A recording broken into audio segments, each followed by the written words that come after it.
IELTS Chill Zone. Spoken in English. The thylacine. The extinct thylacine, also known as the Tasmanian tiger, was a marsupial that bore a superficial resemblance to a dog. Its most distinguishing feature was the 13 to 19 dark brown stripes over its back, beginning at the rear of the body and extending onto the tail.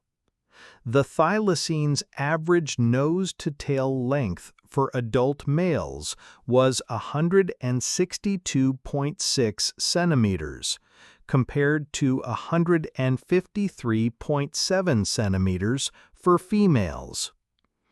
The thylacine appeared to occupy most types of terrain except dense rainforest, with open eucalyptus forest thought to be its prime habitat.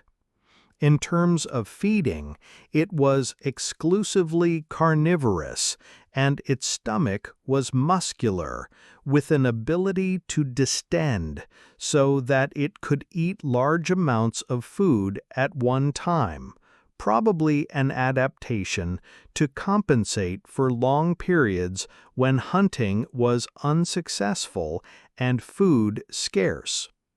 The thylacine was not a fast runner and probably caught its prey by exhausting it during a long pursuit. During long-distance chases, thylacines were likely to have relied more on scent than any other sense. They emerged to hunt during the evening, night, and early morning, and tended to retreat to the hills and forest for shelter during the day. Despite the common name tiger, the thylacine had a shy, nervous temperament. Although mainly nocturnal, it was sighted moving during the day, and some individuals were even recorded basking in the sun. The thylacine had an extended breeding season from winter to spring, with indications that some breeding took place throughout the year. The thylacine, like all marsupials, was tiny and hairless when born. Newborns crawled into the pouch on the belly of their mother and attached themselves to one of the 4 teats, remaining there for up to 3 months. When old enough to leave the pouch, the young stayed in a lair such as a deep rocky cave, well-hidden nest, or hollow log, whilst the mother hunted. Approximately 4,000 years ago, the thylacine was widespread throughout New Guinea and most of mainland Australia, as well as the island of Tasmania.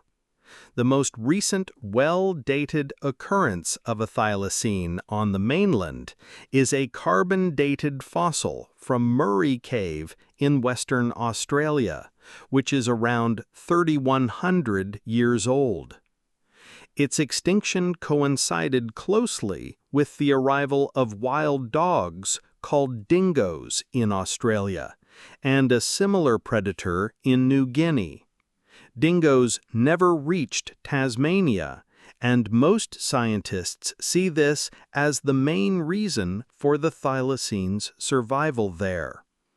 The dramatic decline of the thylacine in Tasmania, which began in the 1830s and continued for a century, is generally attributed to the relentless efforts of sheep farmers and bounty hunters with shotguns. While this determined campaign undoubtedly played a large part, it is likely that various other factors also contributed to the decline and eventual extinction of the species. These include competition with wild dogs introduced by European settlers, loss of habitat, along with the disappearance of prey species, and a distemper-like disease, which may also have affected the thylacine. There was only one successful attempt to breed a thylacine in captivity at Melbourne Zoo in 1899. This was despite the large numbers that went through some zoos, particularly London Zoo and Tasmania's Hobart Zoo. The famous naturalist John Gould foresaw the thylacine's demise when he published his Mammals of Australia between 1848 and 1863, writing, "The numbers of this singular animal will speedily diminish. Extermination will have its full sway, and it will then, like the wolf of England and Scotland, be recorded as an animal of the past."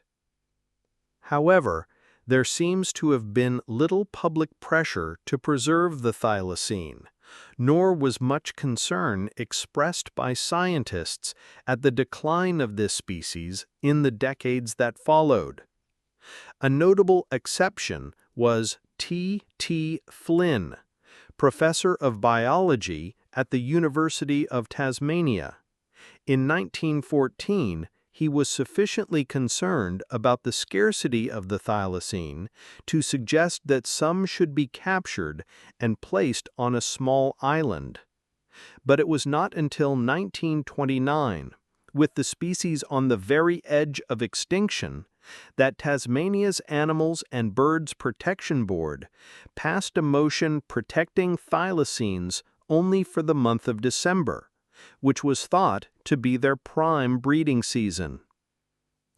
The last known wild thylacine to be killed was shot by a farmer in the northeast of Tasmania in 1930, leaving just captive specimens.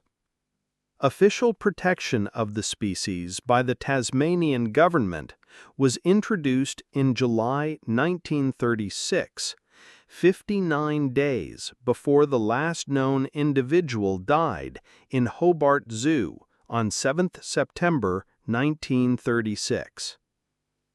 There have been numerous expeditions and searches for the thylacine over the years, none of which has produced definitive evidence that thylacines still exist. The species was declared extinct by the Tasmanian government in 1986. IELTS Chill Zone channel, where you fully understand and learn with ease.